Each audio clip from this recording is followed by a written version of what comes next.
রে মামনি, তুমি তো খাও গত্ত বেচে অর্থ কামাই করো। তুমি কি বুঝবা? তুমি জুতা সমান নি ওর, সাকিবের জুতার সমান নি। সাকিবের জুতার দাম কত তুমি জানো নি? তোমার সেই মূল্য আছে নি? হ্যাঁ, সেই মূল্য আছে? হ্যাঁ, সেই মূল্য আছে তুমি কও? তুমি হ্যারে দেখে আবার মুখ ভেঙচি দাও। রে, তোরে ফোন দেয় কে? তোরে ফোন দেয় কে? তুই তো খাস গর্ত বেচা অর্থ কামাস বেটা। তোরে ফোন দেয় কে বাংলাদেশে? তোরে ফোন দেয় কে? কি ভাবছো কি তোমারে এই মুখ ভেঙাইলে বাংলাদেশের মানুষ তোমারে মাথায় তুলে নাচবো? এটা ভাবো? এটা ভাবো? তো যোগ্যতা আছে নি আরে কথা বলার? আলা বেডি মামনি গনেগার। আরে বেডি, তোরে কন্ডম যদি দেশে না থাকতো, দেশে যদি কন্ডম না থাকতো, তো তো প্রতিদিন ডেলিভারি হইতো রে। প্রতিদিন ডেলিভারি হইতো। আর তুই আরে কস আমার মুখ ভেঙছি দেশে রে লয়া।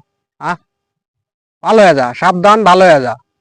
এটা বাংলাদেশ, তার মূল্য আছে, তোর কোনো মূল্য নাই। এটা বুঝতে হইব, ভালো হয়ে যা। ডাইরেক্ট কইতাছি ভালো হয়ে যা।